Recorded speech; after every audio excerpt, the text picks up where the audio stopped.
ويفقهنا في الدين ويرزقنا كمال الإخلاص واليقين. ثم إلى أرواح مشايخنا ومعلمنا في الدين ومؤلف هذا الكتاب أن الله تعالى يتغشاهم بالرحمة والمغفرة وينفعنا ببركاتهم وأسرارهم وأنوارهم وعلومهم. وإلى حضرة النبي محمد صلى الله عليه وسلم بسر الفاتحة. أعوذ بالله من الشيطان الرجيم. بسم الله الرحمن الرحيم. الحمد لله رب العالمين الرحمن الرحيم مالك يوم الدين.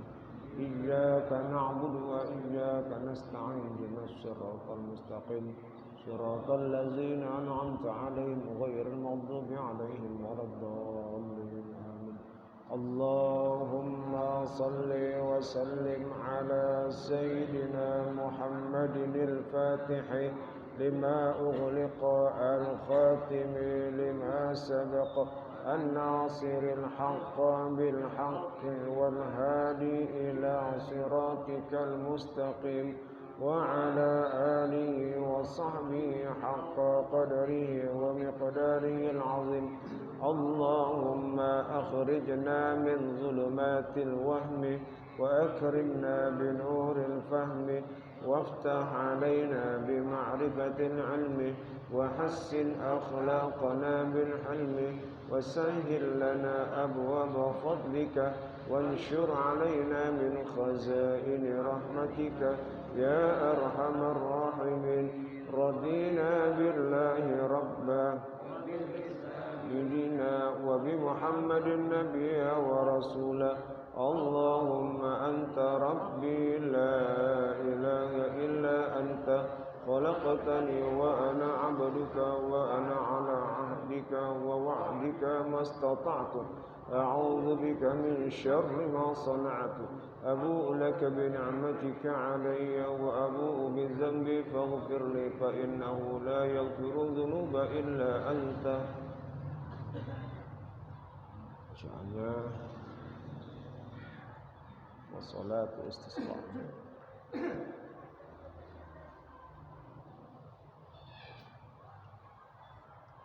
Bismillahirrahmanirrahim. Alhamdulillahi rabbil alamin. Wassalatu wassalamu ala asyrafil anbiya'i wal mursalin Sayyidina wa maulana Muhammadin wa ala alihi wa sahbihi ajma'in amma ba'd.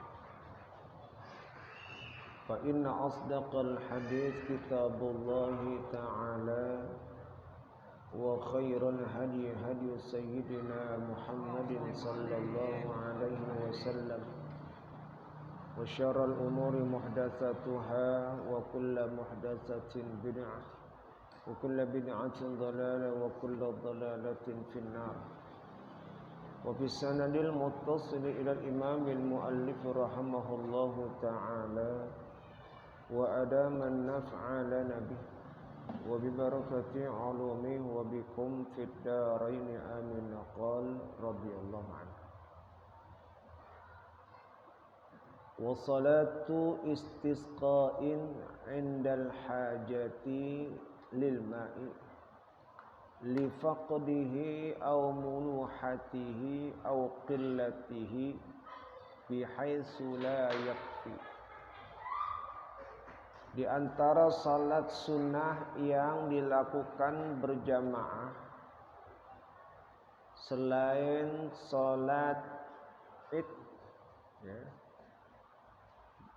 atau salat gerhana yang sudah kita bahas kemarin, maka tambah lagi yaitu salat istisqa, salat minta diturunkan hujan, talabu suqiyal ibadi minallahi inda hajatihim ilaih. Seorang hamba menuntut, meminta kepada Allah agar diturunkan hujan ketika mereka hajat kepada air. Jadi kalau memang tidak turun hujan, maka lakukan dengan cara salat istisqa. Insyaallah Allah akan turunkan hujan. Ini kalau level orang-orang yang biasa kayak kita. Tapi kalau orang-orang yang punya makom di sisi Allah, caranya lain lagi. Kalau nggak turun hujan, ya mereka cukup dengan cara berdoa langsung turun. Tapi kalau orang yang macam kayak kita nggak turun hujan, ya Nabi sudah ajarkan salat istisqa. Begitu. Ya. Begitu juga kalau orang yang nggak punya iman, nggak turun hujan, pakai dukun. Gimana caranya nih supaya hujan turun? Ya, ditebar garam. Ya, itu kurang iman namanya.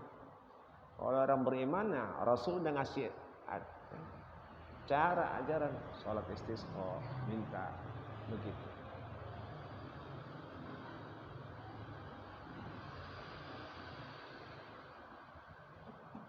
Jadi ketika memang tidak ada air atau air ada tapi rasanya udah nggak bisa dipakai buat minum, asin lah, pahit lah, macam-macam, ya. Atau baunya bau belerang lah, udah nggak ini. Atau air ada, cuman sedikit, dipakai buat minum, buat mandi juga kayaknya nggak cukup. Nah, ya. Nah itulah, maka hal ini dianjurkan untuk sholat istisqa.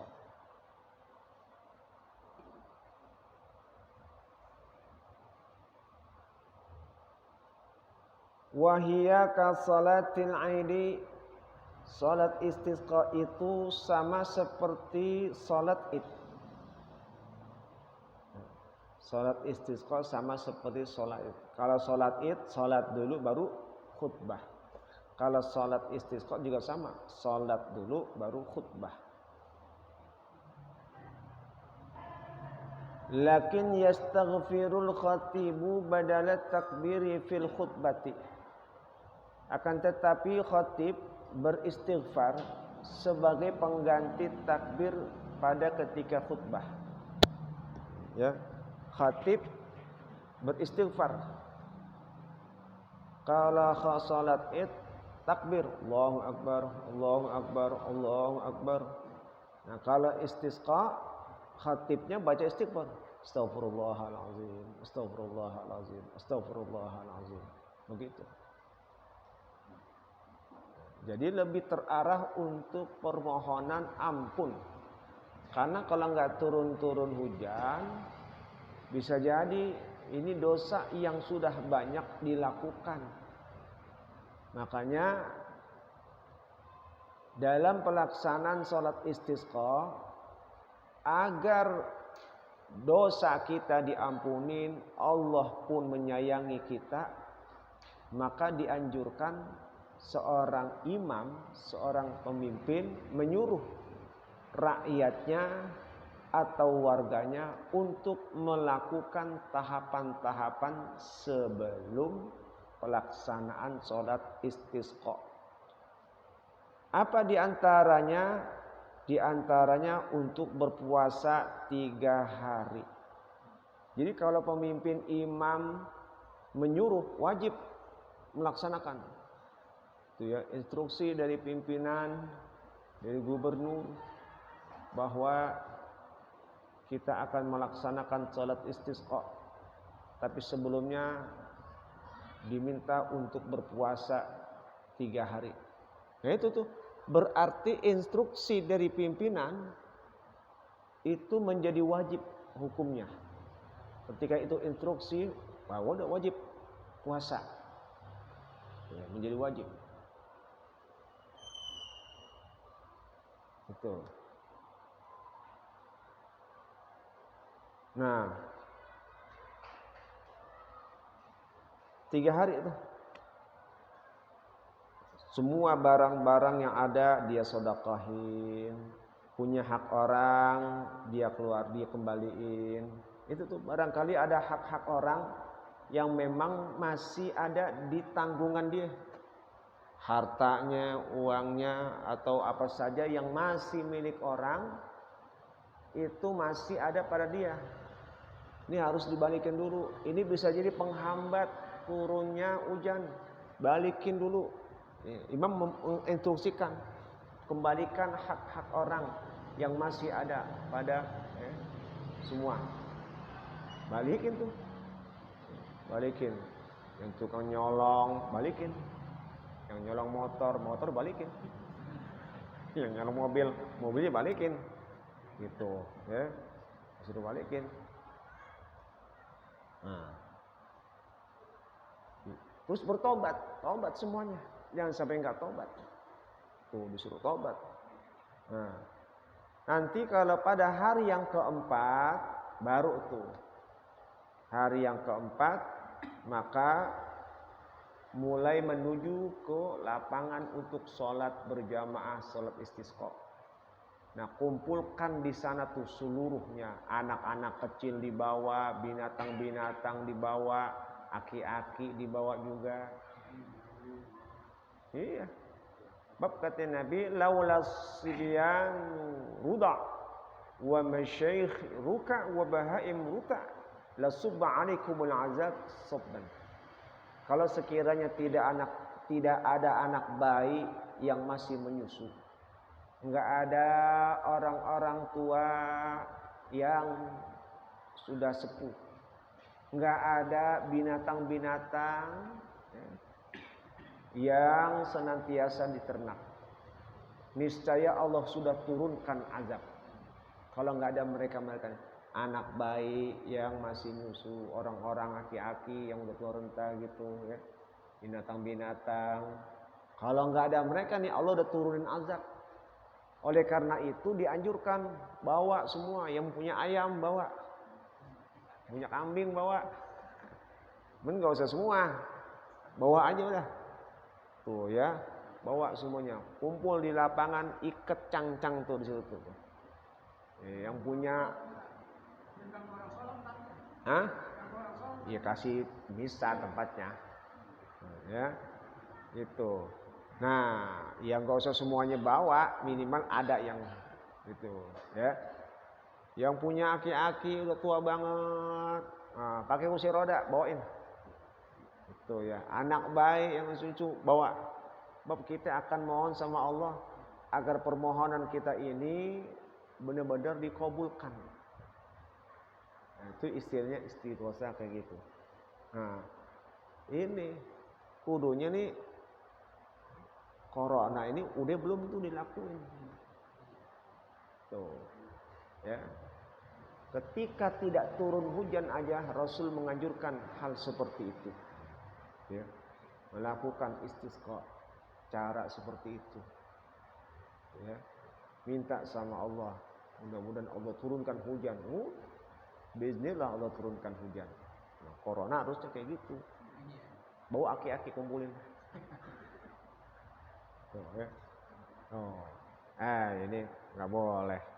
Ya udah. Ya, panjang urusannya. Ya.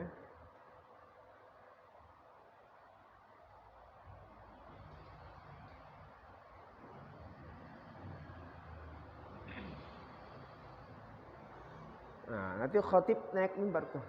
Istighfar dulu tuh, istighfar, astagfirullah, astagfirullah. Wa yastaqbilul qiblata halat ad-du'a ba'da sadril khutbati tsaniyah. Nanti khatib menghadap kiblat ketika doa. Jadi kan kalau khutbah ngadap jamaah, ketika doa ngadap kiblat.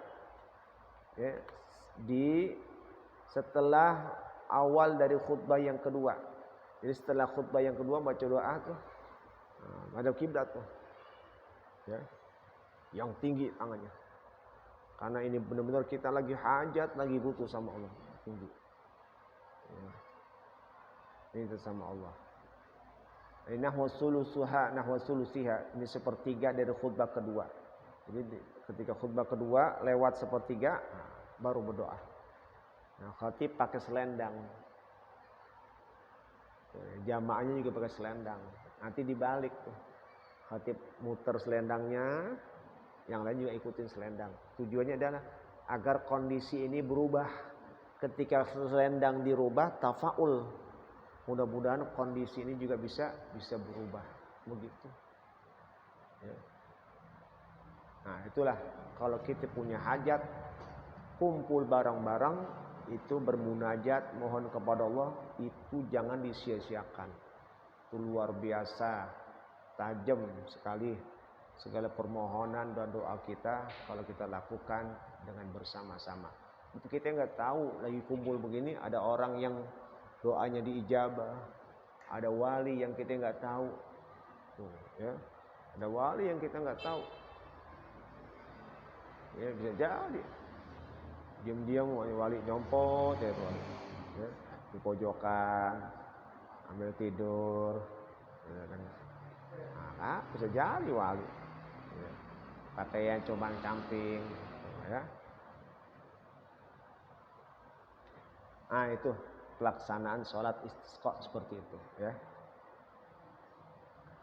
Wa salatu tarawih dan sunnah sholat tarawih. Tarawih dilakukan berjamaah. Tadi istisqa boleh sendiri, boleh jamaah. Ya, tarawih juga. Wa hiya 20 rakaatan, yaitu 20 rakaat bi asyri taslimatin, dengan 10 kali salam. Tarawih. Fi kulli lailatin min Ramadan, setiap malam dari bulan Ramadan. Jadi setiap malam dari bulan Ramadan itulah namanya salat tarawih. Li khabari, karena ada hadis Nabi, man qama ramadhana imanan wa ihtisaban ghufira lahu ma taqaddama min dzambih.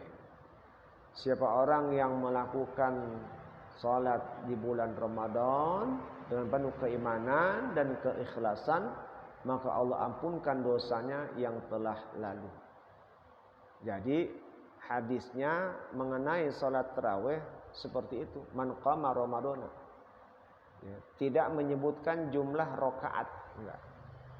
Hanya man qama ramadhana. Ya, enggak nyebutin jumlah rakaat. Berarti 2 boleh, 4 boleh, 8 boleh, 10 boleh, 20 boleh.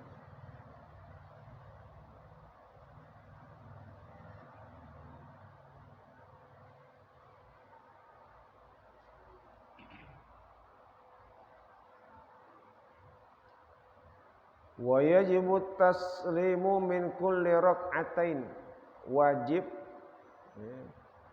mengucapkan salam setiap 2 rakaat. Jadi setiap 2 rakaat wajib salam. Jadi salamnya setiap 2 rakaat. Falau shalla arba'an minha bitaslimatin lam tasihha. Kalau dia salat 4 rakaat 1 kali salam, maka tidak sah. Kalau dia sholat 4 rakaat sekali salam, maka tidak sah. Karena hadis Nabi, sholatul lail masna masna. Sholat malam itu dilakukan 2 rakaat, 2 rakaat, tidak 4 rakaat.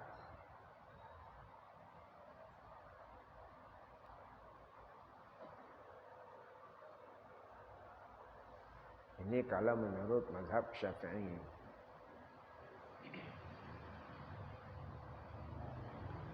Bi khilafi sunnati zuhri wal asri wad duha wal witir. Berbeda kalau sunat zuhur, asar, duha, witir.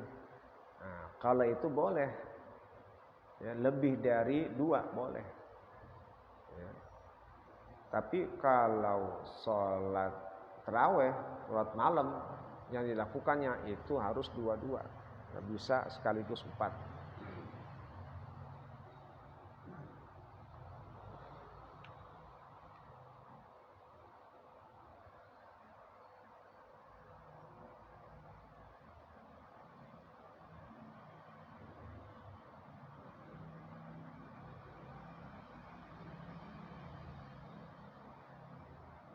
Wa yanwi biha tarawiha au qiyam Ramadan, dan dia niat salat tarawih atau qiyam Ramadan. Niatnya itu usolli sunnat tarawih atau usolli sunnat qiyam Ramadan. Niatnya gitu. Qiyam Ramadan atau tarawih. Wa fi'luha awal waqti afdalu min fi'liha asna'ahu ba'da naum.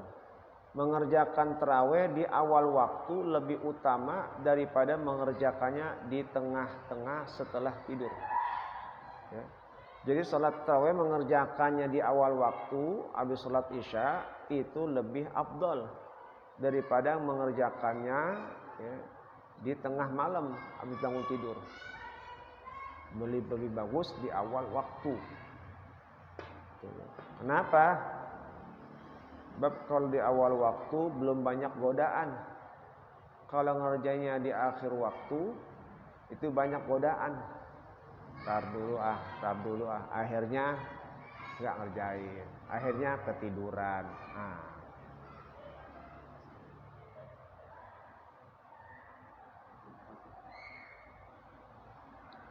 Khilafan liman wahamahul Hulaimi. Berbeda bagi apa yang diduga oleh Syekh Hulaimi. Nah, berbeda bagi pendapat yang lain, ada yang menyatakan itu dikerjakan di tengah malam juga bisa. Ada pendapat yang berbeda.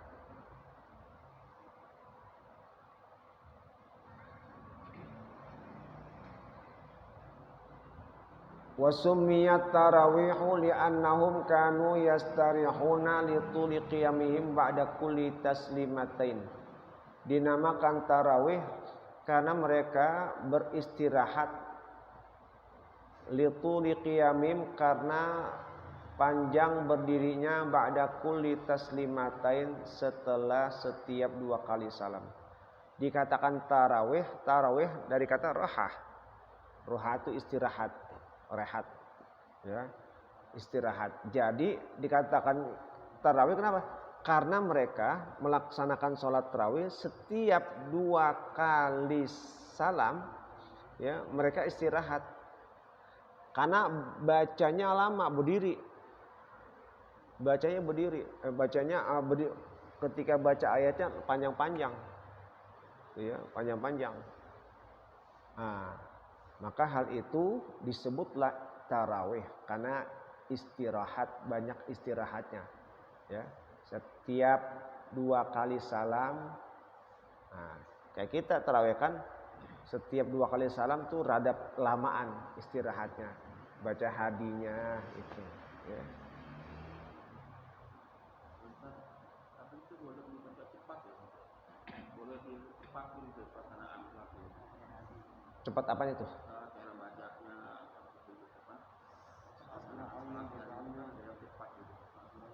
Oh, ya, buat bicara boleh selagi tidak menyalahi syarat dan ketentuannya boleh. Tapi buat bicara afdol, lebih afdol, ya sederhana, jangan cepat-cepat.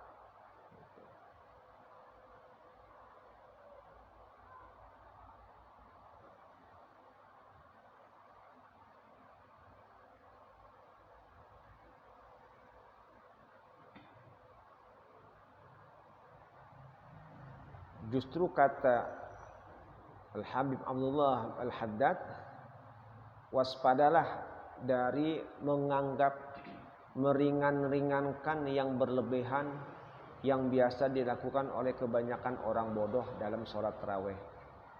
Artinya sholatnya itu cepat-cepat, waspada, ya, dari mengerjakan sholat tarawih seperti itu. Karena bisa jadi akan cedera, banyak cederanya, sehingga tidak berarti apa-apa, ya, nggak berarti apa-apa. Masih mendingan sholatnya cuma 2 rakaat tapi lama daripada sholatnya banyak tuh, ya, tapi sholatnya begitu cepet-cepet, mau kemana? Ya. Mendingan sholat 2 rakaat, baca yang panjangan, itu lebih bagus daripada terburu-buru. Belum tentu itu benar.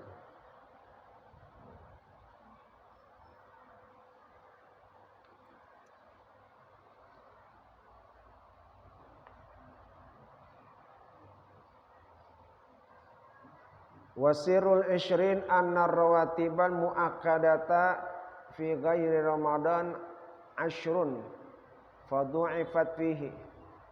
Rahasia 20. Kenapa salat tarawih kok jumlahnya 20?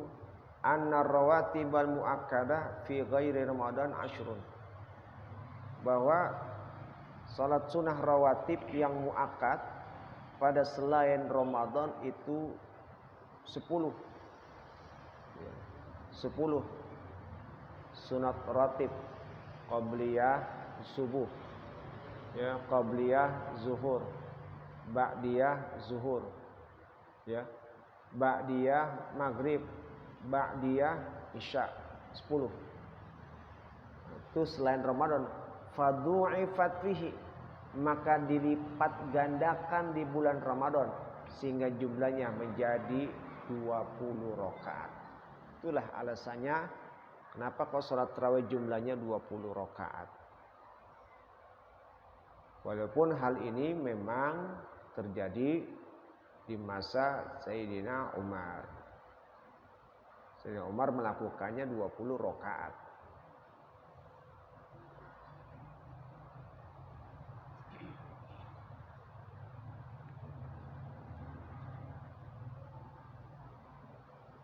Li'annahu waktu jiddin wa tashmir. Karena itu merupakan waktu untuk bersungguh-sungguh dan semangat. Ya, karena Ramadan itu waktu yang dimana kita ini harus bersungguh-sungguh. Ini nilainya besar Ramadan. Jangan disia-siakan untuk tidak melakukan tarawih. Tarawih itu 20 rakaat. Wa taqriru qul huwallahu ahad salasan fir raka'atil akhirati min raka'atiha bid'atun ghairu hasanatin. Dan mengulang-ulang baca qulhu 3 kali pada rakaat-rakaat terakhir dari rakaat-rakaatnya itu merupakan bid'ah yang tidak baik. Jadi kalau kita sholat tarawih, tiap rakaat terakhir itu baca qulhu berulang-ulang 3 kali. Bismillahirrahmanirrahim. Terus ulang lagi. Itu tidak baik, termasuk bid'ah yang tidak baik. Jadi memang bagusnya sholat tarawih itu bacanya 1 ayat, 1 juz. 1 juz khotam 1 malam, besok lagi khotam 1 malam, begitu. Jadi pas tuntas Ramadan khotam, begitu. Bagusnya itu. Jadi bukan baca al-hakumut kulhu, al-hakumut kulhu. Itu harus ada perubahan tuh kalau bisa. Ya. Gitu. Tapi yang menjadi bid'ah hasanah ini kalau bacanya diulang-ulang kulhunya 3 kali. Qul huwallahu ahad, ulang lagi. Nah, itu dia.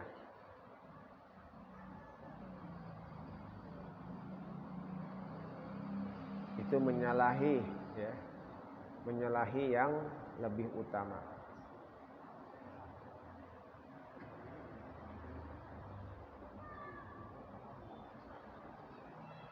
Li'anna fihi ikhlalan bis sunnah, karena itu dapat mencederai sunnah. Karena itu bisa mencederai sunnah. Kama aftabihi syekhuna, sebagaimana guru kami telah menfatwakan. Jadi mencederai sunnah. Sunnahnya tidak seperti itu. Sunnahnya adalah membaca Quran secara full, gitu. Membaca Quran secara full, jangan diulang-ulang. Kalau itu dilakukan terus-menerus.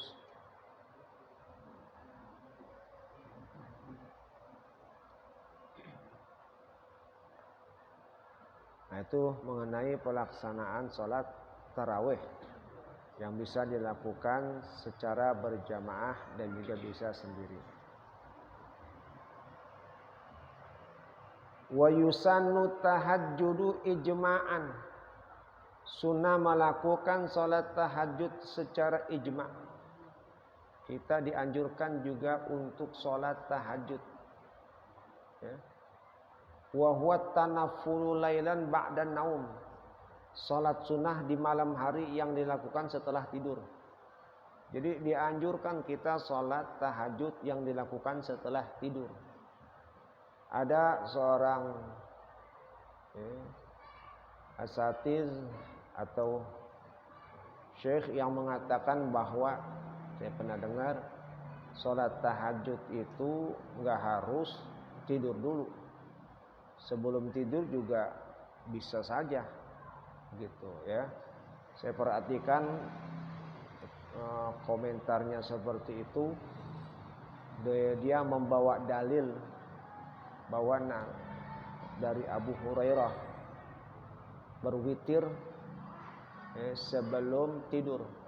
Dalil yang dibawakannya saja sudah kurang tepat. Itu witir, bukan sholat tahajud. Yang namanya sholat tahajud itu adalah, arti tahajud itu raf'un naum bitakalluf, bangun tidur. Tuh, mengangkat tidur. Jadi yang namanya tahajud itu tidak bisa lah tahajud dilakukan sebelum tidur, harus setelah tidur dulu.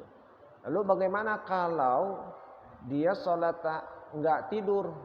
Nah, kalau tidak tidur, berarti nggak boleh sholat dong. Boleh sholat. Sholatnya apa aja? Dia mau sholat, itu istilahnya disebut ya qiyamul lail. Ya, sholatul qiyam. Sholatul qiyam rahimakumullah. Nah, kalau yang dilakukan setelah tidur namanya tahajud. Kalau yang nggak tidur itu namanya qiyamul lail, sholatul qiyam. Begitu. Jadi niatnya jangan niat tahajud. Sholat tahajud. Tahajud bagi yang bangun tidur. Tuh ya. Makanya kalau sholat jamaah kita nggak ada yang kumpul-kumpul, yang nggak tidur jangan niat sholat tahajud. Niatnya sholatul qiyam. Sholatul qiyam rahimakumullah. Ya. Sholatul qiyam Allahu akbar. Atau qiyamul lail. Itu. Jadi jangan niat sholat tahajud. Kalau yang udah tidur bebas. Dia mau sholat apa juga dapat fadilah tahajud. Tuh, dapat fadilah tahajud. Karena beda orang ngerjain kalau bangun tidur sama yang belum tidur, itu rada-rada beratan yang bangun tidur. Tuh ya, yang bangun tidur dia rada-rada beratan, tantangannya banyak, besar. Tapi kalau yang nggak tidur dia enak nggak tidur. Nah, kita yang mau tidur bangun puyeng, gitu ya. Apalagi tidurnya bentaran doang. Baru tidur bentar disuruh bangun, puyeng pala, gitu. Akhirnya maksain juga tuh. Lah godaannya itu yang lebih berat. Orang yang bangun tidur godaannya yang paling berat. Dia harus sholat tahajud, belum setan lagi lah, niupinin lah, tuh. Istilahnya dikencingin sama setan gitu lah, ya. Itu kudu digoda. Kalau yang kagak tidur, setan segan godain, ya. Dia kagak tidur, tuh. Nah, nilai keutamaannya beda bagi orang yang sholat tahajud dengan orang yang sholat tapi bukan tahajud. Ya ayyuhal muzammil qumil laila illa qalila. Yang berselimut kan lagi tidur. Qumil lail, bangun malam hari. Tuh, dalilnya udah jelas Quran. Tidur dulu baru bangun.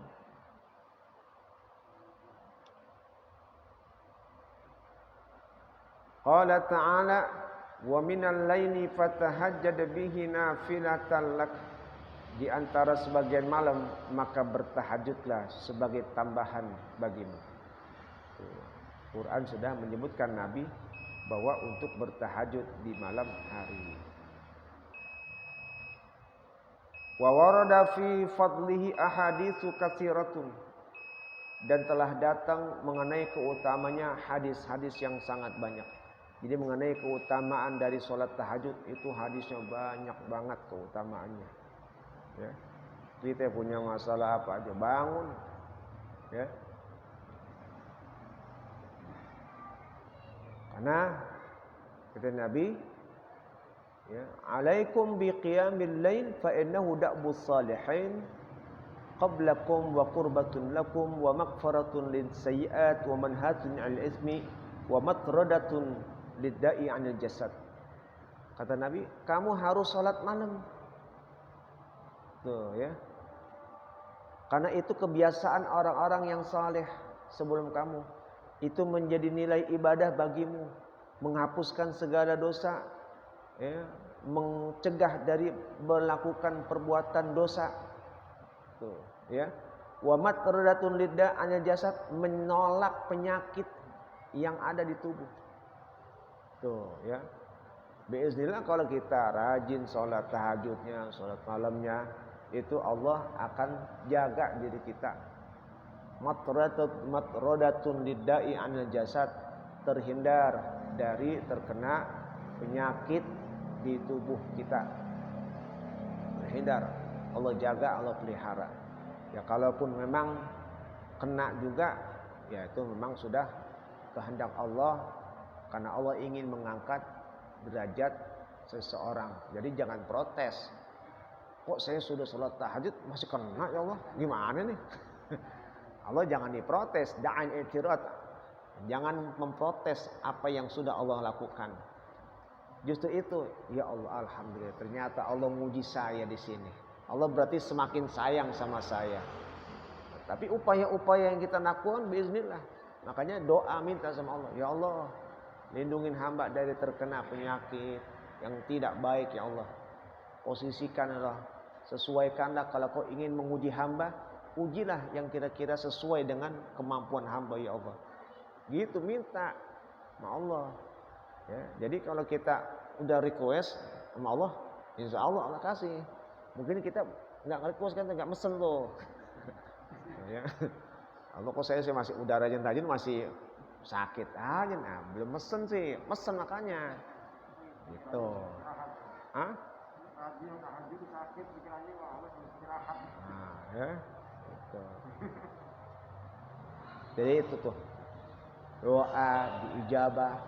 Udah banyak pengalaman orang kalau rutin dia bangun malam, dia tahajud, itu doanya bukan main, Allah ijabah.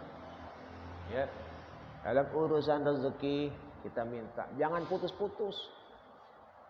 Kita punya masalah dalam problema hidup, minta, jangan putus-putus, jangan berhenti. Nggak cukup cuman saya udah setahun minta, belum juga kok. Lah enggak, terus saja, jangan pakai berhenti. Terus kita enggak tahu di saat itu Allah Ta'ala. Memang ada orang yang Allah beri langsung cepat, ada yang enggak, tergantung kita. Begitu ya. Tergantung kita, terus aja minta sama Allah. Sujud tahajud minta sama Allah terus. Jangan bosan-bosan. Jangan bosan-bosan minta terus. Begitu ya. Bismillah Allah tunjukin tuh, Allah kasih. Nih.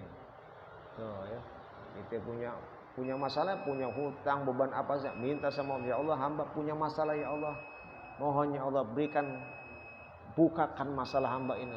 Nanti Allah kasih. Yang penting kita rajin bangunnya, ya, bukan bangun doang. Ya. Itu ya, bangun, sholat. Nah itu, ya. Jadi mengenai keutamaan dan fadilahnya sangat banyak dan besar sekali. Ya.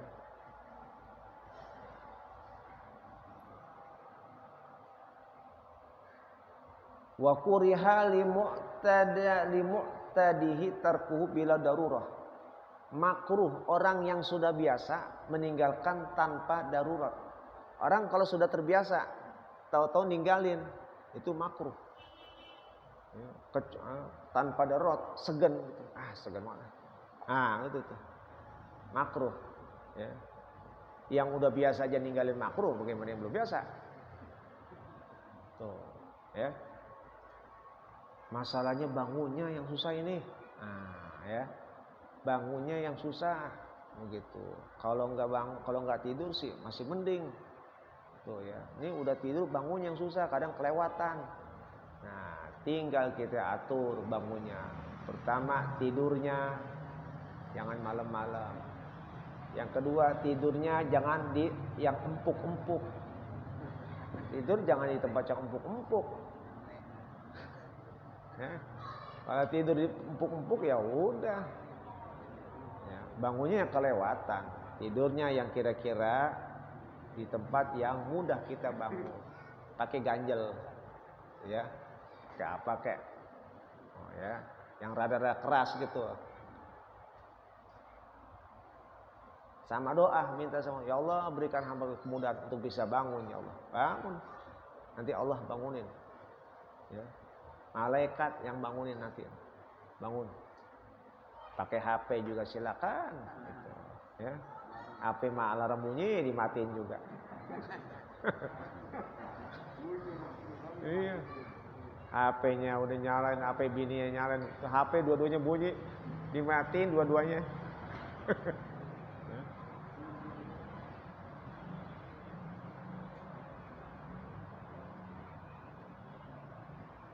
Jadi itu ya, pokoknya kisah-kisah mengenai orang yang pengalaman di dalam hal bertahajud, hajat-hajatnya itu Allah tunjukin tuh, Allah tunjukin. Saya pribadi pun mengalami hal itu. Dan banyak orang yang lain yang saya dengar mengenai hajat-hajatnya Allah, ternyata Allah butuh. Allah buka di situ. Summa qala wa yuta'akkadu an la yukhilla bi salatin fil lail ba'da an-naum wallahu a'lam bis-shawab. Rabbul alamin.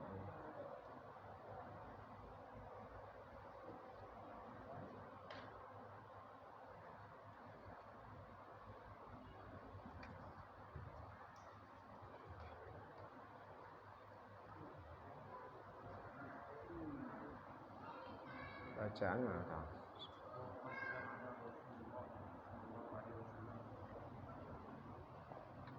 Apa? Waqad la'ana. Bismillahirrahmanirrahim. Qala radhiyallahu anhu. Waqad la'ana Rasulullah sallallahu alaihi wasallam akilar riba wa muwakkilahu wa syahidahu wa katibahu. Rasul melaknat, mengutuk orang yang makan harta riba, orang yang mewakilinya dan saksinya dan juru tulisnya. Ya. Jadi yang namanya riba adalah harta yang didapat dengan cara yang tidak sesuai dengan tuntunan syara.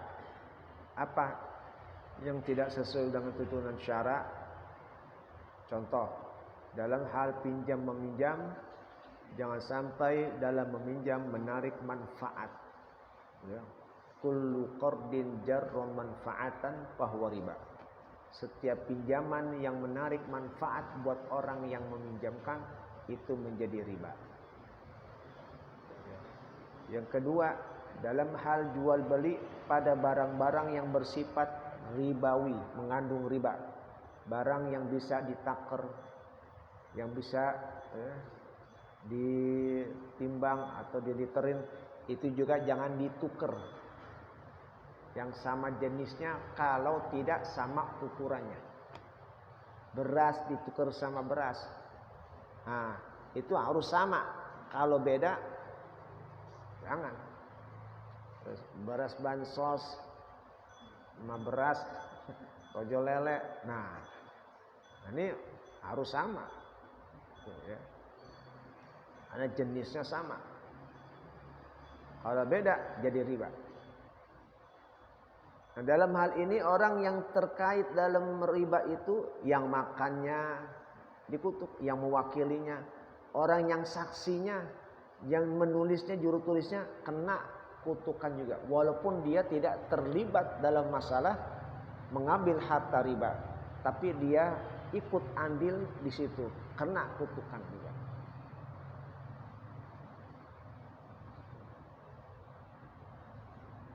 Biasanya kan orang kalau pinjam meminjam kan ada tulis menulis. Iya, nanti saksinya ya. Oke, baik. Orang ini minjam sama saya, nanti balikinya harus dilebihin. Kalau minjamnya 1 juta, berarti balikinya 1.200.000 gitu ya. Saksinya ya, catat tuh. Nah, itu yang jadi saksi manggut-manggut dosa. Yang jadi saksi yang nyatet, iya kena dosa, kena kutukan.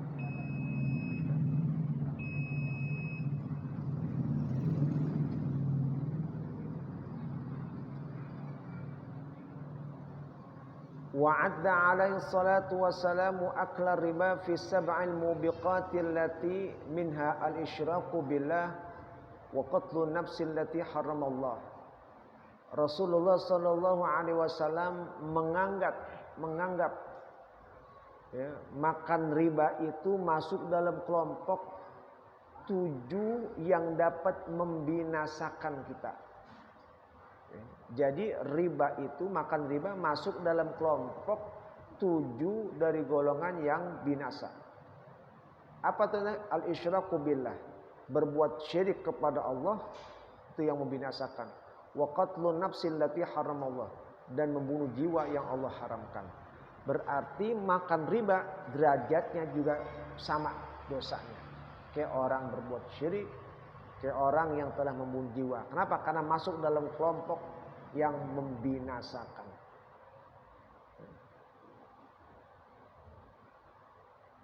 Wa qala alaihi salatu wassalam ar-riba salasatun wa sab'una baban aisaruha mislu an yankiha ar-rajulu ummahu. Nabi bersabda, riba itu 73 pintu. Jadi peluang riba itu ada 72 pintu.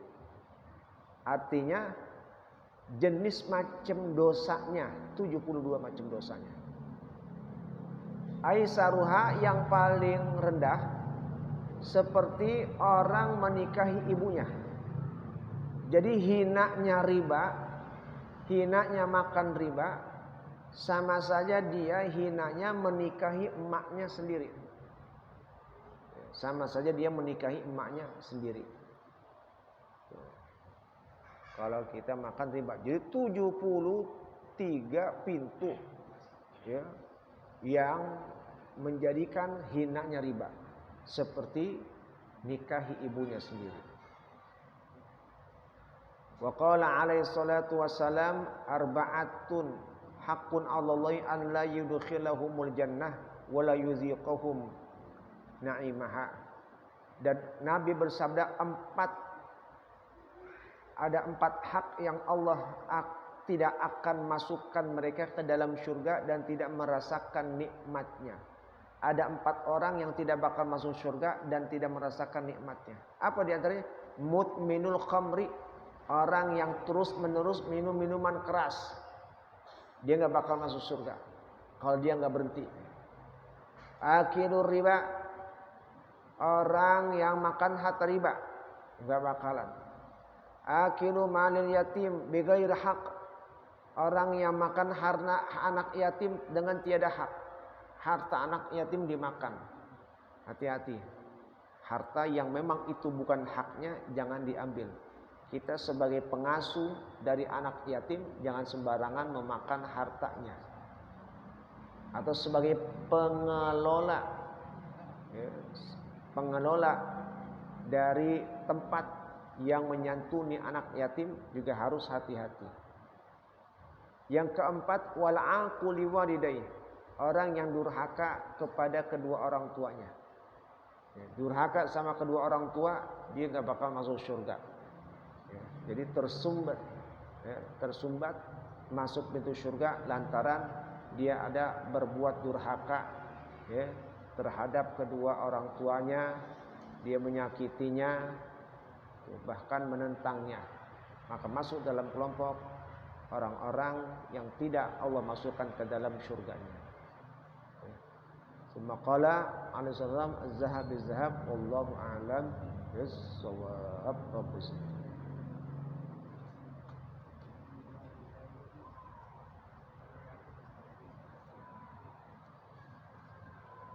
Dari jamaah, sebelum bacakan Fatihah, ada maklumat undangan. Yang pertama, malam ini nanti habis sholat isya undangan di rumah Bapak Haji Raud tahlil menantunya yang telah wafat kemarin habis sholat isya.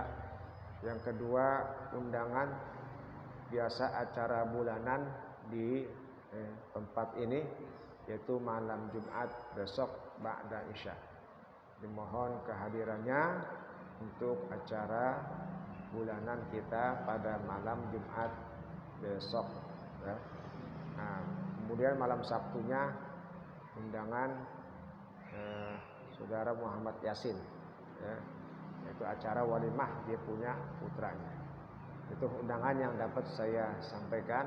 Mudah-mudahan kita bisa menghadirinya undangan-undangan tersebut. Mari kita baca Fatihah buat donatur yang baru saja menyumbang ini. Mudah-mudahan Allah Ta'ala berikan kesehatan, keselamatan, khususnya Bapak Burhan Ane dan keluarganya yang sedang mendapatkan musibah. Allah angkat penyakit-penyakitnya. Begitu pula kita semua, saudara-saudara kita yang lagi mendapat musibah, sakit, Bapak Jumul Khair, Bapak Rusli, Ahmad Fauzan, Anto, terus Bapak Rahmudin, Bapak Khatib, ya, kemudian Bapak Hambali, Eri dan semuanya yang kondisi kurang sehat, Allah sembuhkan penyakitnya, Allah sehatkan badannya, dan Allah Ta'ala panjangkan umurnya dalam berbuat taat. Dan kita selalu diberikan sehat walafiat, panjang umur. Ala hadzini wa ala kulli niyatin salihah wa ila hadratin Muhammadin sallallahu alaihi wasallam bisirul Fatihah. A'udzu billahi minasyaitonir rajim. Bismillahirrahmanirrahim. Alhamdulillahi rabbil alamin arrahmanir rahim maliki yaumiddin. Iyyaka na'budu wa iyyaka nasta'in. Ihdinas siratal mustaqim. Siratal ladzina an'amta 'alaihim ghairil maghdubi 'alaihim waladdallin. Amin. Bismillahirrahmanirrahim. Alhamdulillahirabbil alamin. Hamdan yuwafi ni'amahu wa yukafi mazidah. Ya Rabbana lakal hamdu wa lakal syukru kama yanbaghi li jalali wajhikal karim wa 'azimi sultanik. Allahumma salli ala sayyidina Muhammad wa ala ali sayyidina Muhammad. Allahumma anfa'na bima 'allamtana wa 'allimna ma yanfa'una wa 'allimna ma jahilna wa zakarna ma nasina wa zidna 'ilman nafi'an. Alhamdulillah ala kulli halin. A'udzu bika min ahwali birahmatika ya arhamar rahimin ya arhamar rahimin. Sallallahu ala sayyidina Muhammadin wa ala alihi washabbihi wasallam. Alhamdulillahi rabbil alamin.